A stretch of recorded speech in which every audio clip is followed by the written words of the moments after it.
Hello students, welcome to maths पाठशाला।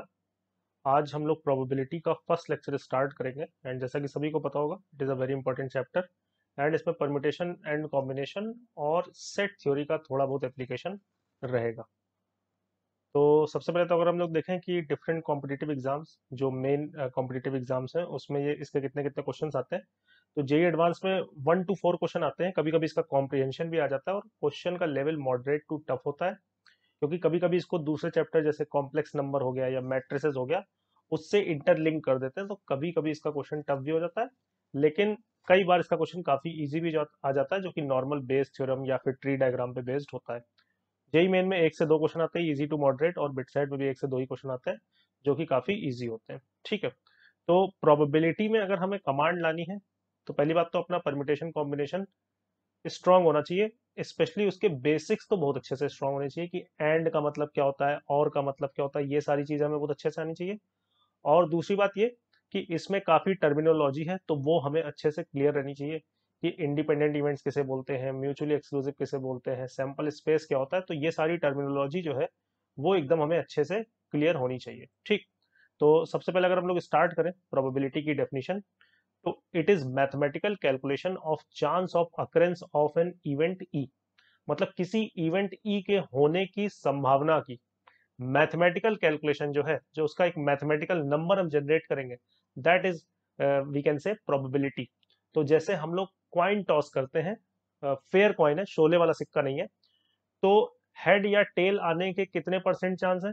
50% chance है ना। 50% चांस हेड आने का है, 50% चांस टेल आने का है। तो यही जो 50% नंबर है, this is calculation of probability, कि हमने क्वाइन टॉस किया है तो हेड आने की प्रोबेबिलिटी क्या है?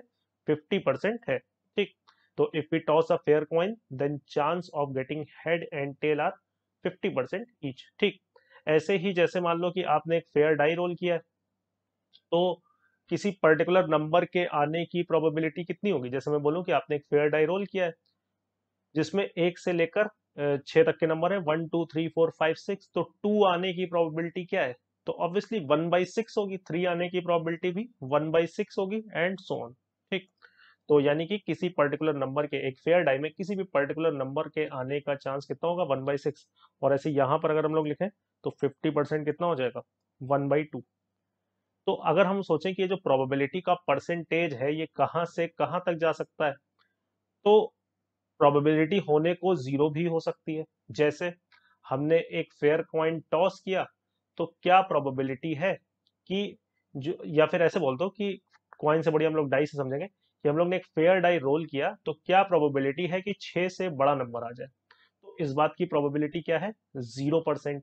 ठीक, और हमने एक फेयर डाई रोल किया, क्या प्रोबेबिलिटी है कि 1 से लेकर 6 तक के नंबर्स में से ही कोई नंबर आएगा? 1 2 3 4 5 6 में से ही कुछ आएगा?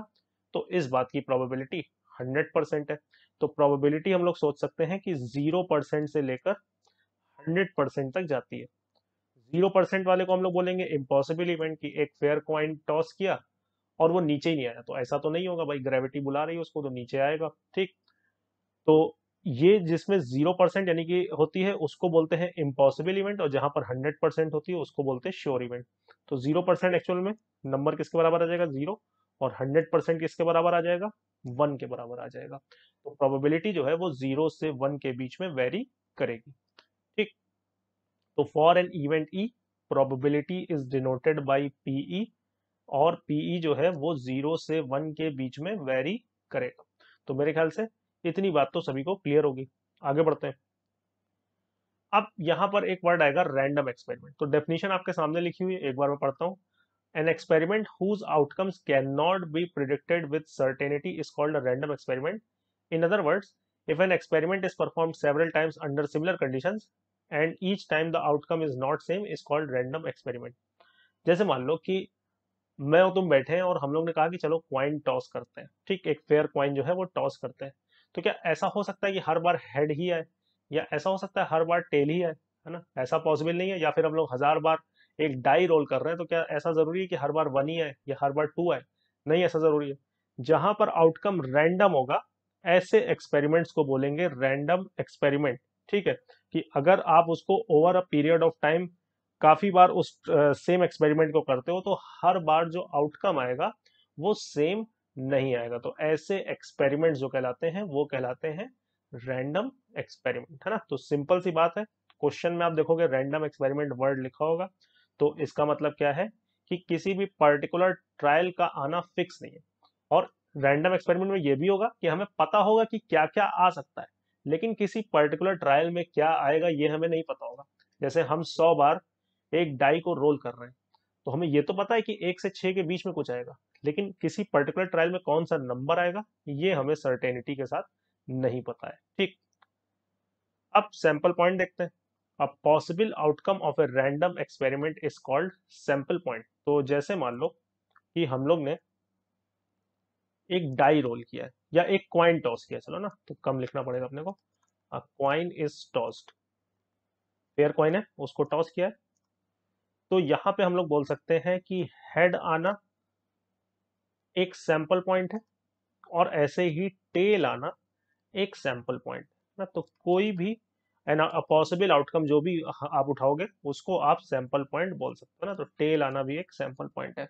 ऐसे ही एक फेयर डाई रोल करेंगे तो 1 आना, 2 आना, 3 आना, 4 आना, 5 आना, 6 आना, ये सब क्या होंगे, ये सब हमारे सैंपल पॉइंट्स होंगे।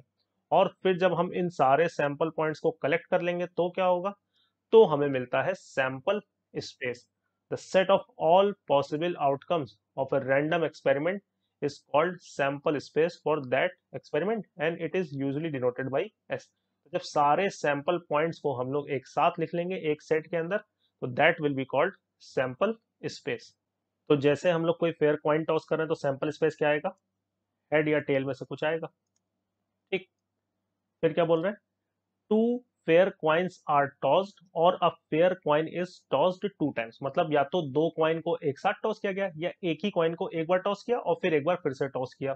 तो सैंपल स्पेस में क्या क्या आ सकता है, तो देखो सैंपल स्पेस ऐसा आ सकता है, हो सकता है कि दोनों ही क्वाइंस में अगर दो फेयर क्वाइन को एक साथ टॉस किया है तो दोनों ही क्वाइंस पर हेड आ जाए, एच एच, या फिर एक फेयर कॉइन को 2 बार टॉस किया तो पहली बार भी हेड आ जाए दूसरी बार भी हेड आ जाए। ये भी हो सकता है कि पहले कॉइन पे हेड आ जाए दूसरे पे टेल आ जाए। ये भी हो सकता है कि पहले पे टेल आ जाए दूसरे पे हेड आ जाए। और ये भी हो सकता है कि दोनों पे ही क्या आ जाए, दोनों पे ही टेल आ जाए। तो यहाँ पर हम लोग क्या करते हैं, टी और टी। ठीक, तो प्रोबेबिलिटी में आपको ध्यान रखना है कि 2 फेयर कॉइन्स को आप एक साथ टॉस करो या फिर एक फेयर कॉइन को 2 बार टॉस करो, है ना। आउट जो सैंपल स्पेस होगा वो सेम होगा, क्वेश्चन करने का तरीका सेम होगा।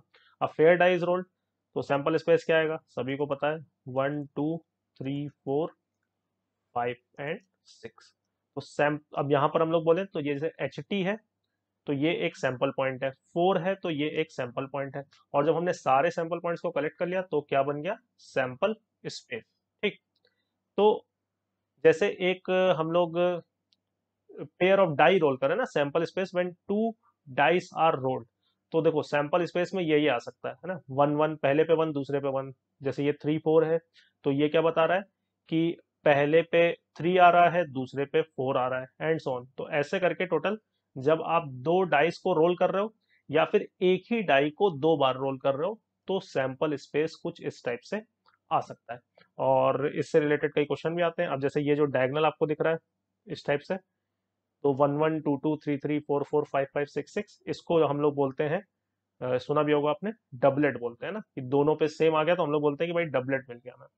तो ये एक आपको जो डायग्राम बना है ये क्या बता रहा है कि 2 डाइस को हम एक साथ रोल करें या फिर एक डाई को 2 बार रोल करें तो सैंपल स्पेस क्या आता है। और यहाँ पर जो ये मैंने डायगोनल बनाया ये ध्यान रखेंगे, डबलेट का मतलब होता है कि दोनों पे सेम नंबर आ जाए। तो डबलेट के कितने केस बने, 6 केसेस, टोटल कितने केस बने, 6 स्क्वायर, यानी कि 36 केसेस। क्यों बने 6 स्क्वायर केसेस, कि पहले डाई के लिए 6 ऑप्शन है और दूसरे डाई के लिए भी 6 ऑप्शन है, तो इसलिए 6 × 6 36 केस बने हैं टोटल सैंपल स्पेस में।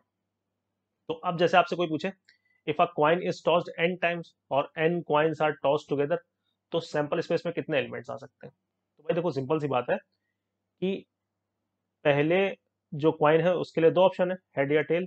दूसरे क्वाइन के लिए भी 2 ऑप्शन है, हेड या टेल। तीसरे क्वाइन के लिए भी 2 ऑप्शन है, हेड या टेल। तो ऐसे करके लास्ट वाले क्वाइन के लिए भी 2 ऑप्शन है, हेड या टेल। ऐसे करके n क्वाइंस है तो टोटल कितना आ जाएगा यहाँ पर 2 की पावर n। ठीक, तो अगर हम लोग ने एक क्वाइन को n बार टॉस किया है या फिर n क्वाइंस को एक बार टॉस किया है तो टोटल सैंपल स्पेस में कितने एलिमेंट्स आएंगे 2 की पावर n। और अब समझ गए होगे ऐसे ही एक फेयर डाई के केस में कितने सैंपल स्पेस में एलिमेंट्स आएंगे 6 की पावर n, क्योंकि हर बार अपने पास 6 ऑप्शन होंगे। तो यही चीज यहाँ पर लिखी हुई है, number of elements in sample space यहाँ पर 2 की पावर n। और ऐसे ही if a die is rolled n times or n dice are rolled together then number of elements in sample space is equals to 6 to the power n। ठीक, I hope ये clear होगा। चलो, उसके बाद बात आती है इवेंट।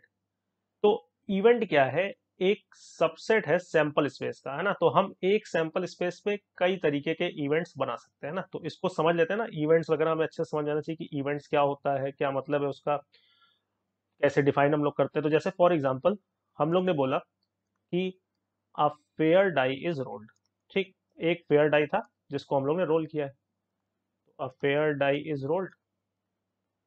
उसके बाद हम लोग ने अब इवेंट, तो पहले या तो ऐसा करते हैं ना, सैंपल स्पेस लिख लेते हैं। तो जो सैंपल स्पेस हो जाएगा हर बच्चे को पता है 1 2 3 4 5 एंड 6। ठीक, उसके बाद अगर हम लोग ने जैसे मान लो कि एक इवेंट डिफाइन किया इवन कि ऑड नंबर इज ऑब्टेन्ड। क्या डिफाइन किया, ऑड नंबर इज ऑब्टेन्ड। तो ये इस सैंपल स्पेस के अंडर एक इवेंट है। हम लोग एक E2 इवेंट डिफाइन कर सकते हैं कि मल्टीपल ऑफ 3 इज ऑब्टेन्ड। ठीक, तो मल्टीपल ऑफ 3 इज ऑब्टेन्ड। ठीक, तो अब अगर मैं आपसे बोलूं कि भाई E1 और E2 लिख के दिखाओ, तो E1 E2 में क्या क्या एलिमेंट आएंगे। तो ऑड नंबर इज ऑब्टेन्ड, तो 1 2 3 4 5 6 में ऑड नंबर कितने हैं 1 3 और 5। और E2 में क्या होगा, मल्टीपल ऑफ 3 इज ऑब्टेन्ड 3 और 6। तो यहाँ पर जो E1 और E2 है, ये आप देख पा रहे होगे कि E1 भी सबसेट ऑफ एस है, इनफैक्ट हम लोग प्रॉपर सबसेट भी बोल सकते हैं यहाँ पर। तो और जो E2 है वो भी सबसेट ऑफ एस है। तो बेसिकली क्वेश्चन में मतलब कैसे आएगा कि एक फेयर डाई रोल किया गया है, तो क्या प्रोबेबिलिटी है कि एक मल्टीपल ऑफ 3 हमें ऑब्टेन होगा।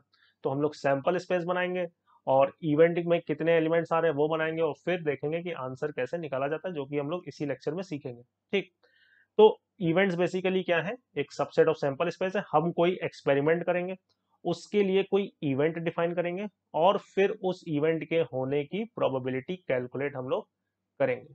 ठीक, तो अब जैसे मान लो मैं यहाँ पर एक इवेंट बनाता कि even prime number is obtained, तो उस इवेंट में कितने एलिमेंट आते हैं, एक ही एलिमेंट आता 2। ठीक, तो अगर किसी इवेंट में केवल एक ही सैंपल पॉइंट है, जैसे इवन प्राइम नंबर आना, तो ये बहुत काम की बात नहीं, लेकिन फिर भी, तो उसको बोलते हैं सिंपल और एलिमेंट्री इवेंट।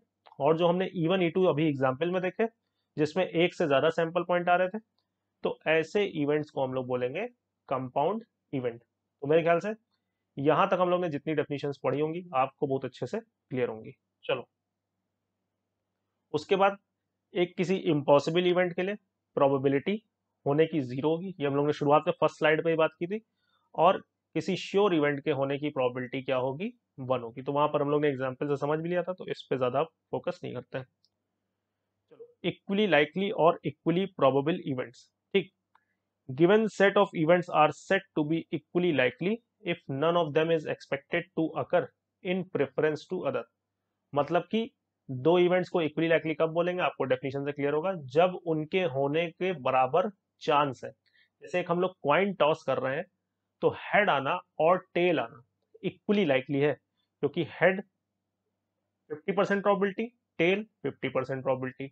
एक आप फेयर डाई रोल कर रहे हो, तो इवन नंबर आना या फिर ऑड नंबर आना इक्वली लाइकली है, क्योंकि जो टोटल 6 लोग हैं उसमें 3 लोग हैं जो इवन नंबर आने वाले इवेंट को सपोर्ट कर रहे हैं 2 4 6, और 3 लोग जो है वो ऑड नंबर आने वाले इवेंट को सपोर्ट कर रहे हैं, यानी कि 1 3 5।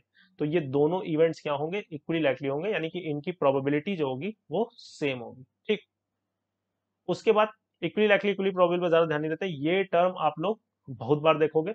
इक्वली लाइकली इक्वली प्रोबेबल तो मेरे ख्याल से अपने नाम में ही समझ में आ रहा है कि क्या है, लेकिन एग्जॉस्टिव इवेंट्स अपने नाम से समझ में नहीं आ रहा है। तो एग्जॉस्टिव इवेंट्स क्या बोलते हैं, set of events are said to be exhaustive if on performing the experiment at least one of them occurs। मतलब आप ऐसे समझो कि जैसे एक फेयर डाई रोल किया गया, अब हम लोग ने एक इवेंट इवन डिफाइन किया कि इवन नंबर आना है, और एक इवेंट E2 डिफाइन किया कि ऑड नंबर आना है। तो जब आप डाई रोल करोगे तो इन दोनों में से कोई इवेंट तो पक्का होगा ही होगा। भाई आप डाई रोल करोगे तो इवन या ऑड नंबर में से कुछ ना कुछ तो आएगा ही ना। तो यानी कि E1 और E2 यहाँ पर क्या कहलाएंगे, सेट ऑफ एग्जॉस्टिव इवेंट्स। अब जैसे मैं एक इवेंट इवन बनाऊं कि मुझे चाहिए एक इवन नंबर, और एक इवेंट E2 बनाऊं कि मुझे चाहिए मल्टीपल ऑफ 3। ठीक, तो क्या ये सेट ऑफ एग्जॉस्टिव इवेंट्स होंगे, जरा सा सोचो। तो इवन नंबर में 2 4 6, मल्टीपल ऑफ 3 में 3 और 6।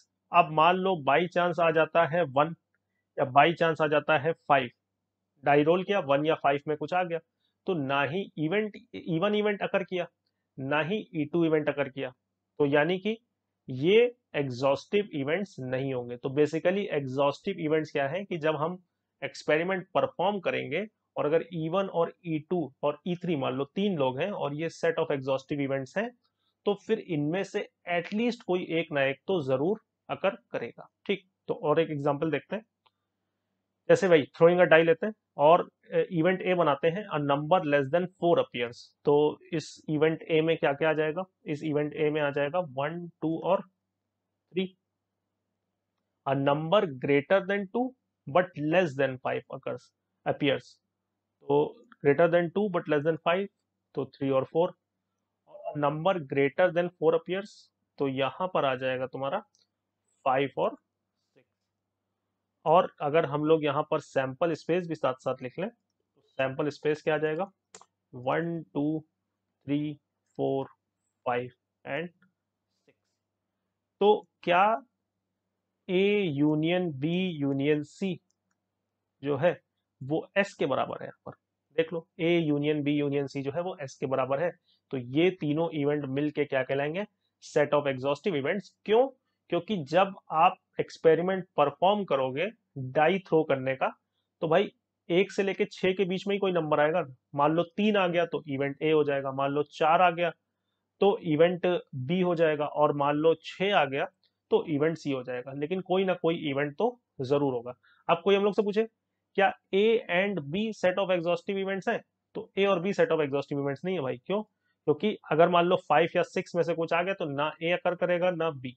तो हमें लॉजिक समझ में आ गया है कि सर्टेन सेट ऑफ इवेंट्स को हम सेट ऑफ एग्जॉस्टिव इवेंट्स कब बोलेंगे, जब उन सबका यूनियन किसके बराबर होगा, सैंपल स्पेस के बराबर होगा। ठीक, तो यही यहाँ पर लिखा हुआ है।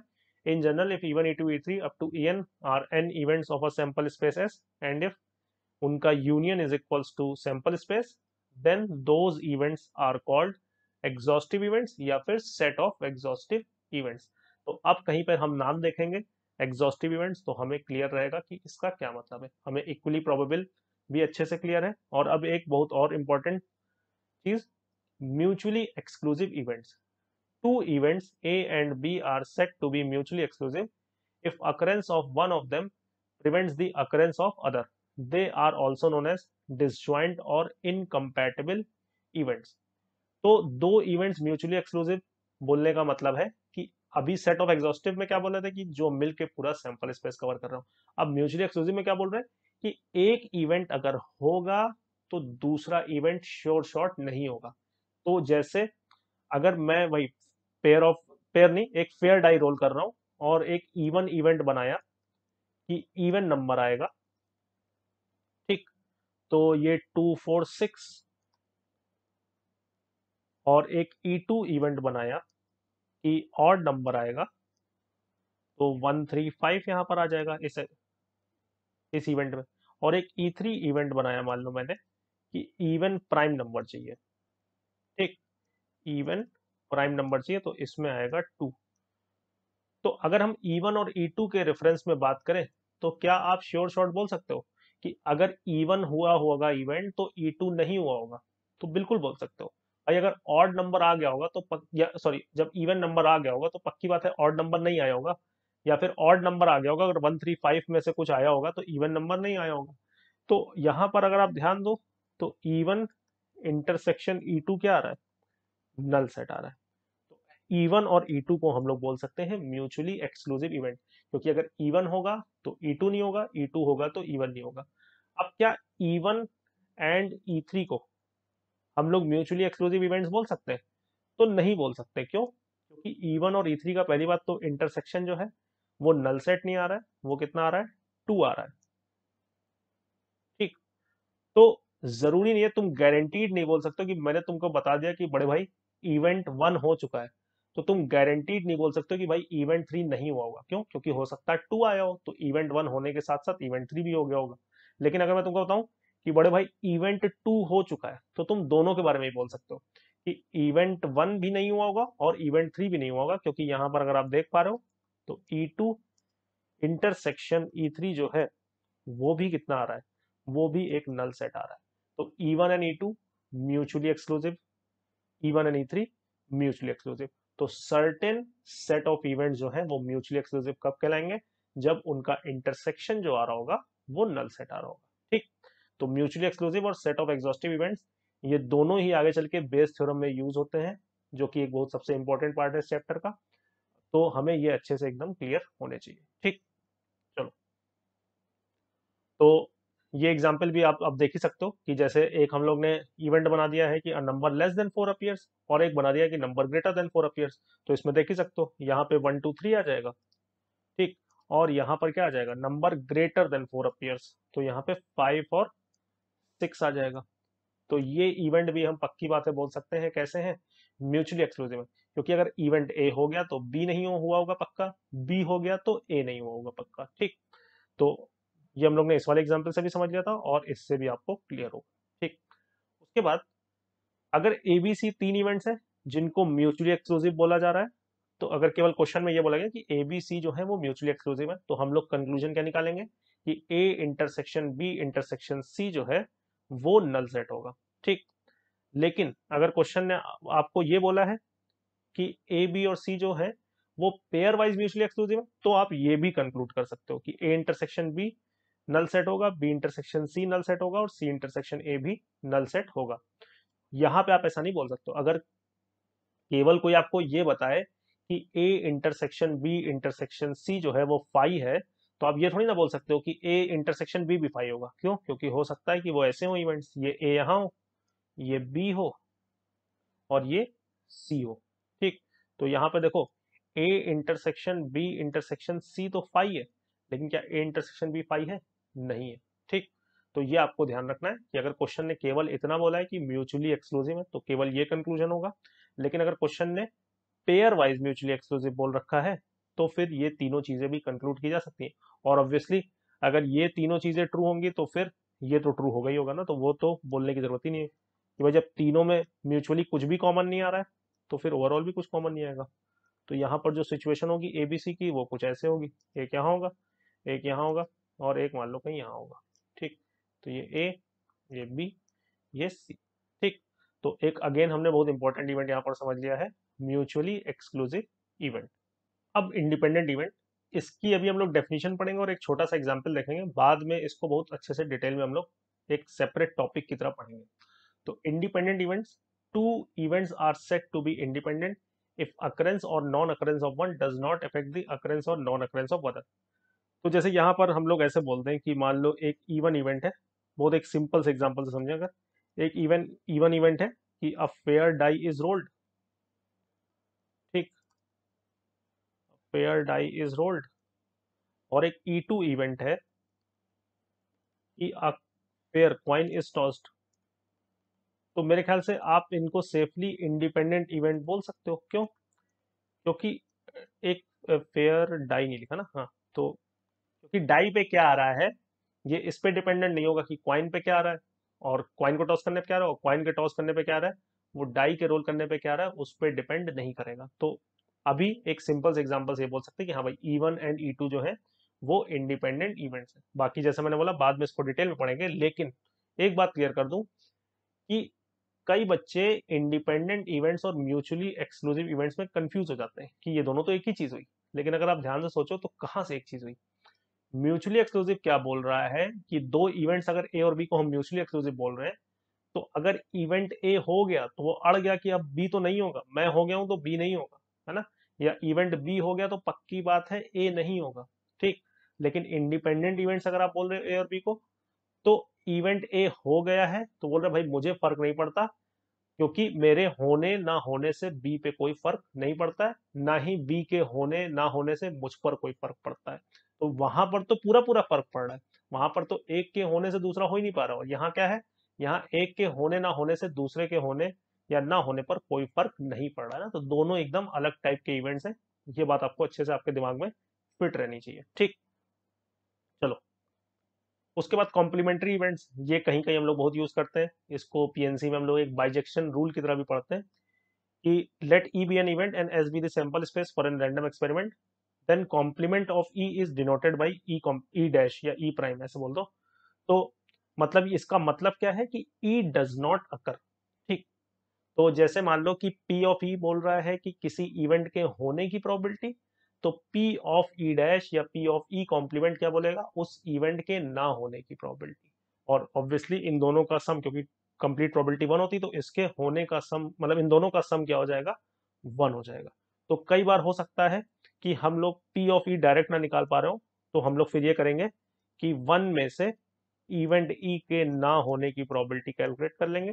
जैसा पीएनसी में भी देखते थे हम लोग, कई बार तो हम लोग फेवरेबल केसेस नहीं काउंट कर पा रहे होते थे, तो टोटल में से अनफेवरेबल हटा देते थे ना। तो वही चीज बस यहाँ भी एक तरीके से जो हम लोग करना चाह रहे हैं, ठीक। तो इसमें तो मेरे ख्याल से ये बात एकदम क्लियर होगी। उसके बाद क्लासिकल डेफिनेशन ऑफ प्रोबेबिलिटी, और मेरे ख्याल से इस सिंपल से फॉर्मूले पे ही पूरी प्रोबेबिलिटी बेस्ड है कि अगर सैंपल स्पेस में एस सैंपल स्पेस है, तो किसी उस पर डिफाइंड, उस सैंपल स्पेस पर डिफाइंड किसी इवेंट ई के होने की जो प्रोबेबिलिटी है वो पी से डिनोट करेंगे, और वो किसके बराबर होगी, एनी अपॉन एन एस, यानी कि number of elements in E upon number of elements in S, ठीक। बात क्लियर। तो ऊपर क्या आएगा कि उस इवेंट को कितने एलिमेंट सपोर्ट कर रहे हैं, और नीचे क्या आएगा, टोटल सैंपल स्पेस में कितने एलिमेंट्स हैं, ठीक। तो नंबर ऑफ फेवरेबल को, number of cases favourable to an event upon total number of cases, और इसी को आप ऐसे भी बोल सकते हो कि जो सैंपल स्पेस के एलिमेंट्स होंगे उसमें कुछ इवेंट ई को फेवर कर रहे होंगे, कुछ फेवर नहीं कर रहे होंगे, ठीक। तो यानी कि नीचे होगा फेवरेबल प्लस अनफेवरेबल, और ऊपर होगा उनमें से फेवरेबल। तो ये सबसे जो फॉर्मूला है एकदम क्लियरली आपको बता रहा है प्रोबेबिलिटी कि favourable upon favourable plus unfavourable, है ना। तो number of elements in event E upon number of elements in sample space, है ना। तो जैसे फॉर एग्जांपल एक सिंपल से एग्जांपल से देखें कि भाई डाई रोल क्या है, इतनी देर से हम लोग डाई रोल करे जा रहे हैं। अच्छा, डाई अगर मतलब कोई कंफ्यूज हो रहा हो कि कभी डाई बोल रहे हैं कभी डाइस, तो डाई सिंगुलर होता है, डाइस प्लूरल होता है, ठीक। तो इतनी अंग्रेजी खैर मुझे भी आती है, यूपी बोर्ड से लेकिन पढ़ा हूँ, लेकिन तब भी इतनी आती है ना। तो डाई सिंगुलर और डाइस प्लूरल, खैर हम लोग मैथमेटिशियंस हैं तो हमें इस बात को लेकर इतना सेंटिमेंटल भी नहीं होना। अगर आप गलत भी बोल रहे हो तो चलेगा, आंसर सही निकालना। चलो, तो एक डाई रोल किया है और एक इवेंट ई है कि ऑड नंबर आना चाहिए, ठीक। तो सैंपल स्पेस में तुम्हारे जो एलिमेंट्स होंगे वो 1 2 3 4 5 6, तो सैंपल स्पेस में कितने एलिमेंट, 6 एलिमेंट। इवेंट ई में कितने एलिमेंट, 1 3 और 5। तो प्रोबेबिलिटी जो आएगी वो कितने एलिमेंट्स तुम्हारे इस ई को फेवर कर रहे हैं, तो वो 3 है, और टोटल सैंपल स्पेस में कितने एलिमेंट है, 6। तो यहां पर ये 1/2 आ जाएगा, ठीक। इस फॉर्मूले के बारे में कुछ और बातें हैं जो हम लोग आगे चल के पढ़ेंगे, लेकिन फिलहाल नंबर ऑफ एलिमेंट्स इन ई और number of elements in S, बड़ा सिंपल सा प्यारा सा फॉर्मूला, और इसी पे बेस्ड है पूरी प्रोबेबिलिटी। हम लोग अगर बेस थ्योरम वगैरह कुछ ना पढ़े, सब कुछ इसी फॉर्मूले से हम लोग पढ़ सकते हैं, अगर हम लोग उसके बेसिक को समझ जाएं कि हाँ भाई कैसे हम लोग मतलब काउंटिंग अच्छे से करें और ये फॉर्मूला यूज करें, तो ना बेस थ्योरम पढ़ने की जरूरत है ना टोटल प्रोबेबिलिटी पढ़ने की जरूरत है। बस हमें एडिशन मल्टीप्लिकेशन रूल आना चाहिए और सिंपल काउंटिंग यही आनी चाहिए, और हम लोग सब कुछ इस फॉर्मूले से फिर डील कर सकते हैं, और आगे चल के हम लोग देखेंगे भी। चलो, तो एक और को एग्जांपल देख लेते हैं। Let a fair die is rolled, then find the probability that outcome is a prime number. तो सैंपल स्पेस तो पीछे लिख के आई गए, तो यहाँ पर केवल इस इवेंट ई के एलिमेंट लिख लेते हैं। Outcome is a prime number, तो 2 3 और 5 यही होंगे। तो प्रोबेबिलिटी कितनी होगी, प्रोबेबिलिटी होगी या इसको और अगर अच्छे तरीके से लिखें तो P ऑफ E कितना हो गया, तो 3 लोग फेवर कर रहे हैं, बाकी सैंपल स्पेस में 6 लोग हैं, तो अगेन प्रोबेबिलिटी कितनी हो गई, 1/2 हो गई। ठीक, चलो, let a fair die is rolled twice, यहाँ पे ट्वाइस भी हम लोग लिख लेंगे, let a fair die is rolled twice, then find the probability that a doublet is obtained, है ना। तो वही जो फ्लो चार्ट एक आपको बना के दिखाया था वही है। तो डबलेट का मतलब क्या हो गया कि जो इवेंट ई है उसमें कितने लोग आएंगे, 6 लोग आएंगे, 1 1 2 2 से लेकर 6 6 तक आएंगे। और अगर मतलब एक फेयर डाई को 2 बार रोल कर रहे हैं तो एनएस कितना होगा, वो हम लोग ने फॉर्मूला लिखा था 6 की पावर n, तो 6 स्क्वायर बोले तो 36। तो required probability of event E कितना हो जाएगा, तो टोटल 36 में 6 लोग हमारे इवेंट डबलेट आने को फेवर कर रहे हैं, और टोटल सैंपल स्पेस में 36 एलिमेंट्स है, तो प्रोबेबिलिटी कितनी आ गई, प्रोबेबिलिटी आ गई 1/6। ठीक, क्लियर। चलो, तो ये एक बात लिखी है, इसको हम लोग बाद में थोड़ा डिटेल में समझेंगे, अभी के लिए इसको लिख लो कि ये जो फॉर्मूला हम लोग ने पढ़ा है, favourable upon favourable plus unfavourable, इसको लगाने के लिए सैंपल स्पेस में हर आउटकम जो है वो इक्वली लाइकली होना चाहिए। तो अब इसको लिख लें, बाद में डिटेल में समझेंगे कि मतलब एक डाई रोल कर रहे हैं तो आना जितने आने के चांस 1 के हैं उतने ही आने के चांस 2 के हैं, उतने ही आने के चांस 3 के हैं, 4 के हैं, 5 के हैं एंड 6 के हैं। एक्चुअल में क्या आएगा हमें नहीं पता, लेकिन किसी का भी आना इक्वली लाइकली है, इनफैक्ट सभी के आने की प्रोबेबिलिटी कितनी है, 1/6 है। तो ये फॉर्मूला हम लोग तभी लगाएंगे। ठीक, पहली बात। बाद नेक्स्ट लेक्चर में हम लोग इसको और डिटेल में समझेंगे। और दूसरा, ये 2 बातें बोली जाती हैं तो हम लोग भी बोल देते हैं कि for an event E, odds in favor of an event E is equals to favorable upon unfavorable, odds against an event E is equals to unfavorable upon favorable। और ये रेशियो नो डाउट 1 के ऊपर भी जा सकता है ना, तो इसमें मत कंफ्यूज होना। तो प्रोबेबिलिटी होती है favourable upon favourable plus unfavourable. ठीक, और ऑड्स इन फेवर हम लोग कैसे डिफाइन कर रहे हैं कि जब ऑड्स इन फेवर की बात होगी तो ऊपर फेवरेबल नीचे अनफेवरेबल, और जब ऑड अगेंस्ट की बात होगी तो ऊपर अनफेवरेबल नीचे फेवरेबल। ठीक, तो ये सिंपल सी बात ध्यान रखना। और फेवरेबल और अनफेवरेबल अगर दोनों पता है हमें तो फिर हम प्रोबेबिलिटी भी कैलकुलेट कर सकते हैं। ठीक है, तो अगर मान लो कि तुम किसी के साथ कोई मैच खेल रहे हो, तो तुम्हारे फेवर में जो ऑड्स है वो जितने ज्यादा होंगे उतना ही तुम्हारे जीतने के चांस भी बढ़ेंगे। ठीक, तो ऑड्स इन फेवर से हम लोग ये चीजें इंटरप्रेट कर सकते हैं ना, तो जितने ज्यादा तुम्हारे फेवर में ऑड्स होंगे उतने ही तुम्हारे जीतने के ज्यादा चांसेस होंगे। ठीक, चलो, उसके बाद फॉर एन इवेंट ई, ये तो मेरे ख्याल से बहुत क्लियर होगा कि किसी इवेंट ई में जो नंबर ऑफ एलिमेंट्स आएंगे वो 0 से सैंपल स्पेस तक ही तो जा सकते हैं, क्योंकि इवेंट क्या होता है, सैंपल स्पेस का सबसेट होता है। तो ऐसा तो होगा नहीं कि इवेंट सैंपल स्पेस में 6 एलिमेंट है और इवेंट में जो है वो 10 एलिमेंट आ जाए। ठीक, ऐसा पॉसिबल नहीं होगा, 0 आ सकता है ना। कि हम लोग ने बोला कि एक डाई रोल किया तो 7 आना एक इवेंट है, तो इस इवेंट में तो एक भी नहीं आएगा एलिमेंट, क्योंकि 7 आता ही नहीं है ना। तो इस इवेंट को अगर हम डिफाइन भी कर दें तो उसमें एलिमेंट्स कितने रहेंगे, 0 रहेंगे। ठीक, और किसी भी इवेंट ई के लिए अभी हम लोगों ने थोड़ी देर पहले देखा था p plus P complement is equals to 1 होता है। ठीक, उसके बाद आप लोगों का फेवरेट पैक ऑफ कार्ड्स। तो टोटल अपने पास 52 कार्ड्स होते हैं, और मैं तो खेलता रहता नहीं हूँ तो मुझे ज़्यादा पता नहीं है, लेकिन मेरे ख्याल से ये ना कुछ गलत लिख देना भाई, आप बुरा ना मानेंगे। ये मेरे ख्याल से ये क्लब हो गया। ठीक, तो ये हो गया क्लब, ये शायद है डायमंड। ठीक, ये है अपना हार्ट, और ये है आई गेस स्पेड। ठीक, तो टोटल 52 कार्ड्स होते हैं, इनको बोला जाता है स्वीट, SUIT, और शायद ई भी होता है। खैर अगेन इंग्लिश को लेकर सेंटिमेंटल नहीं होना। तो ये 4 स्वीट्स हैं और सब में 13 कार्ड्स हैं। क्लब और स्पेड जो है वो ब्लैक कार्ड्स हैं, हार्ट एंड डायमंड। तो क्लब और स्पेड ब्लैक कार्ड है, तो CS ब्लैक कार्ड्स है, heart and diamond red card है, यानी HD जो है वो रेड कार्ड है।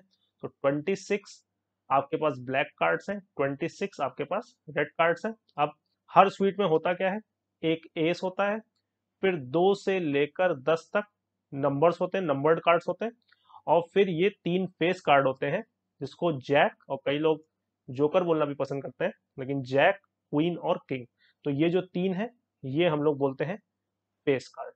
ठीक, तो अब अगर मैं आपसे कुछ सिंपल क्वेश्चन यहाँ पर बोल रहा हूँ तो आप दिमाग में उनके आंसर सोचते जाना। तो टोटल कितने फेस कार्ड्स होते हैं एक पैक ऑफ कार्ड्स में? तो 12 फेस कार्ड्स होते हैं ना, 3 4 12। कितने हम लोग बोले कि एस होते हैं? तो 4 होते हैं। कितने ब्लैक किंग होते हैं? तो 2 होते हैं। कितनी ब्लैक क्वीन होती हैं? तो 2 होती हैं। कितने रेड जैक होते हैं? तो 2 होते हैं। कितने रेड कार्ड होते हैं? तो 26 होते हैं। कितने ब्लैक कार्ड्स होते हैं? तो अगेन 26 होते हैं ना। तो ये पैक ऑफ कार्ड्स के बारे में बस आपको इतनी बातें पता होनी चाहिए। ये नहीं कि आप इस लेक्चर को देखने के बाद की प्रोबेबिलिटी सीखना, तुम्हें पैक ऑफ कार्ड्स अच्छे से आना चाहिए तो तुरंत जाके गेम वेम खेलने लगे, यूट्यूब पे ट्यूटोरियल देखने लगे। जिसको नहीं आता है, वैसे तो बाकी सब एक्सपर्ट होते हैं, लेकिन जिसको नहीं आता तुरंत खेलने लगा कि जेई मेन या तेल लेने पहले पैक ऑफ कार्ड्स खेलना सीख लेते हैं, क्योंकि प्रोबेबिलिटी में यूज होता है। जितनी बातें की हैं भाई बस उतना ही यूज होता है ना, इसके आगे और कुछ नहीं यूज होता है। ठीक, चलो अगर ये नाम गलत लिखा हो तो अगेन बुरा मत मानना, मुझे खेलने वाला नहीं आता है, इतनी बातें ही पता है। ठीक, तो एक ये टेबल में एक बार हम लोग ने फिर से समराइज कर लिया इसको कि क्लब एक किंग एक क्वीन एक जैक एक एस और फिर 2 से 10 तक नंबर वाले कार्ड्स, यही स्पेड में यही हार्ट में यही डायमंड में, टोटल 13 13 13। तो टोटल अपने पास कितने कार्ड्स आ गए? 52 कार्ड्स आ गए।